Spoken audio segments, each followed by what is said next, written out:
அனைவருக்கும் வணக்கம். இன்றைக்கி நம்ம ஜாவா டுட்டோரியல் கிளாஸில் என்ன பார்க்க போகிறோம்னா, ஜாவா ஸ்விட்ச் ஸ்டேட்மெண்ட் பார்க்க போகிறோம். நம்ம last class flow control part 1 பார்த்தோம், இன்றைக்கி பார்ட் 2 பார்க்க போகிறோம். ஸோ அதில் ஜாவா ஸ்விட்ச் தான் நம்ம பார்க்க போகிறோம்.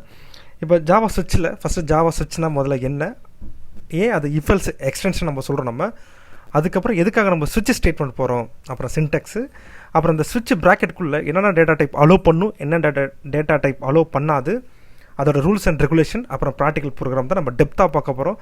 ஸோ வாங்க பார்க்கலாம். இது நான் உங்களுக்கு கஜேந்திரன்.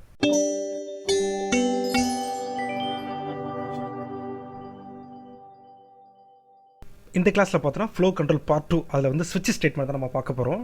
லாஸ்ட் கிளாஸ் பார்ட் 1 பார்க்கலாம், அதை பார்த்துட்டு வந்துருங்க. ஸோ அப்போ தான் உங்களுக்கு கண்டினியூவாக அந்த ஃப்ளோ தெரியும்.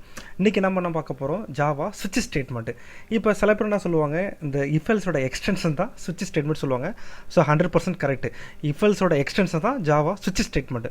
இப்போ நம்ம எதனால் வந்து ஸ்விட்சுக்கு போகிறோம் அப்படிங்கிறதெல்லாம் பார்க்கலாம் நம்ம. இப்போ பாருங்கள், டெஃபினேஷன் பாருங்களேன். தி ஜாவா ஸ்விட்ச் statement execute one statement from multiple condition. அப்போ இஃபெல்ஸும் ஒரு கண்டிஷனல் ஸ்டேட்மெண்ட் தான், அப்போ ஸ்விட்சும் ஒரு கண்டிஷனல் தான். பட் இங்கே கண்டிஷனல் ஸ்டேட்மெண்ட் தானே இஃப் எல்ஸ். ஏன் நம்ம இதுக்கு ஸ்விட்சுக்கு போகலாம், ஸ்விட்ச் ஏன் போகணும் அப்படின்னு ஒரு காரணம் இருக்கும். இப்போ நான் ஒரு கோடு காமிக்கிறேன் பாருங்களேன். இப்போ வந்து இஃப் மந்த் W=1, அப்போ அங்கே 1 இருக்குன்னு வச்சுக்கோங்க, ஒரு வேரியபிள் அப்படி மாதிரி பண்ணிக்கோங்க, அசைன் பண்ணிக்கோங்க. லைக் என்ன சொல்கிறேன் நான், இங்கே ஜனவரி சப்போஸ் 1 கொடுத்தனா ஜனவரி பிரிண்ட் ஆகும், சப்போஸ் 2 கொடுத்தனா பிப்ரவரி பிரிண்ட் ஆகும், 12, 11, 9 அப்படி கொடுத்தனா அதுக்கு மந்த் அப்படியே பிரிண்ட் ஆகும். ஓகே, ஒரு 12 கொடுத்தனா டிசம்பர்னு பிரிண்ட் ஆகும். இப்போ இங்கே வந்து பார்த்தோன்னா செவரல் ஆப்ஷன் இருக்குது. அப்போ நீங்கள் வந்து சொல்ல வரதை மல்டிபிள், அதாவது நிறைய கோடு எழுதுனீங்கன்னா அந்த ஜேவிஎம் பார்த்தா அது ரெடியூஸ், அதாவது கோடு ரீடபிள்னு சொல்லுவாங்கல்ல, அது பண்ணுறது பார்த்தோன்னா ப்ராசஸ் ஸ்லோவாகும். ஸோ அதுதான் இந்த பார்த்தோன்னா ஒரு ப்ராப்ளம் இருக்கும். இப்போ நான் டெஃபினேஷன் சொல்கிறேன் பாருங்களேன். If several option are available then it's not recommended to use nested if else நம்ம சொல்கிறோம் நம்ம. அப்போ இந்த மாதிரி செவரல் ஆப்ஷன் இருந்துச்சுன்னா நீங்கள் if else யூஸ் பண்ணாதீங்க, because it reduced readability to handle this requirement. We should go for ஸ்விட்ச் ஸ்டேட்மெண்ட். ஸோ இதுக்காக தான் நம்ம ஸ்விட்ச் ஸ்டேட்மெண்ட் போகிறோம் நம்ம. அப்போ செவரல் ஆப்ஷன் உங்களுக்கு தெரிஞ்சிருச்சு, இதில் வந்து பார்த்தீங்கன்னா மல்டிபிள் ஆப்ஷன் இருக்குது அப்படின்னா நீங்கள் நெஸ்டட் if else யூஸ் பண்ணாதீங்க, டைரெக்டாக ஸ்விட்சுக்கு போங்க. அதுக்காக தான் அதை கண்டுபிடிச்சாங்க அப்படின்னு நான் சொல்ல வரேன் நான்.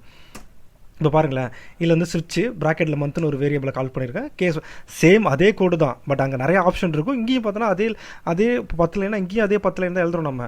பட் இங்கே பார்த்தோன்னா அதை கம்பேர் செவரல் ஆப்ஷன் இருக்கும், பட் இது கம்மியாக இருக்கும், இது ஈஸியாக வந்து ரீடபிளாக இருக்கும். ஸோ அதனால தான் நீங்கள் என்ன பண்ணுறீங்க, இஃபெல்ஸ் போகாமல் நீங்கள் ஸ்விட்சு போ அப்படின்னு நம்ம சொல்கிறோம் நம்ம. இப்போ அடுத்து சின்டெக்ஸ் பாருங்களேன். ஸ்விட்சோட சின்டெக்ஸ் எப்படி இருக்கும், இங்கே ஸ்விட்சு, இங்கே ப்ராக்கெட்டில் எக்ஸ், இதுதான் ஒரு வேரியபிள் மாதிரி வச்சுக்கோங்களேன்.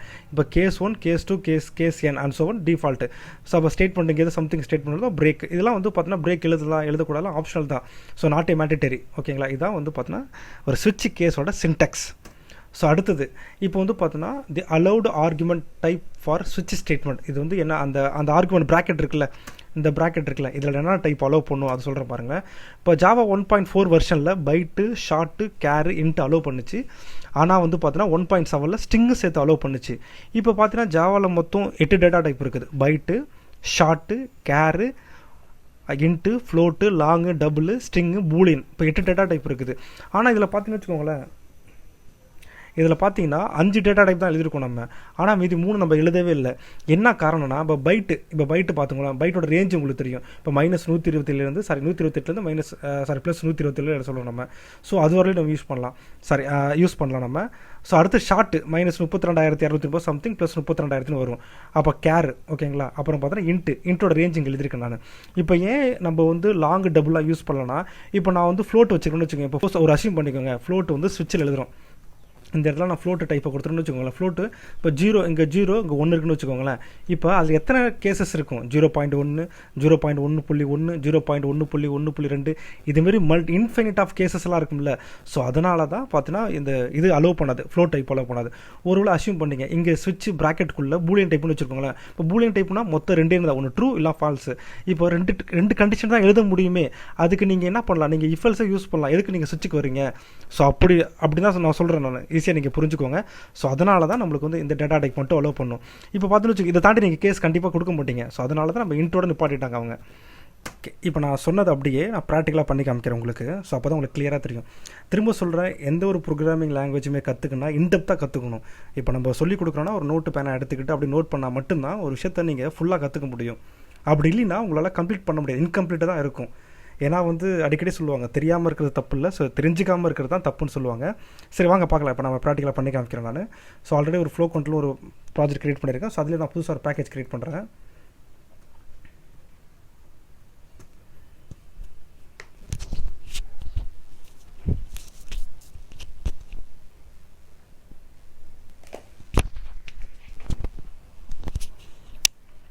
ஸோ பேக்கேஜ் நேம் வந்து பார்த்திங்கன்னா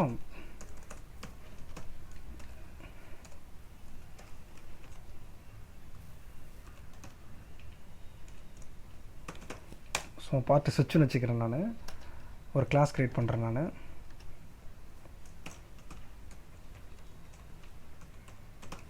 டெஸ்ட்டு சுவிட்சுன்னு வச்சுக்கிறேன். நான்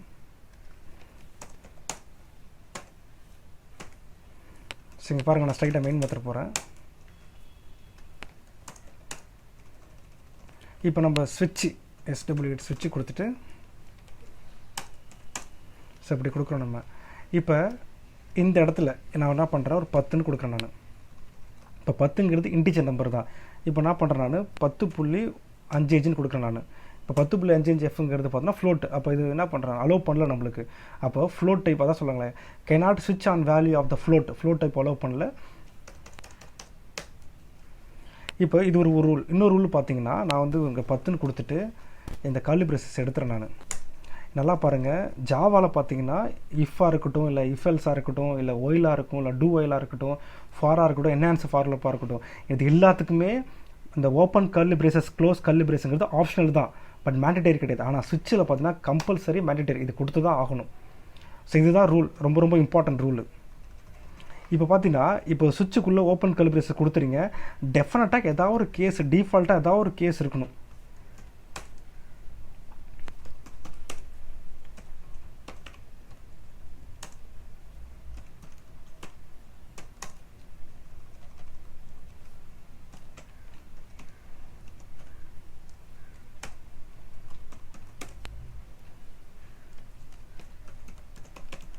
ஸோ டிஃபால்ட்டாக ஏதாவது ஒரு கேஸ் இருக்கணும்.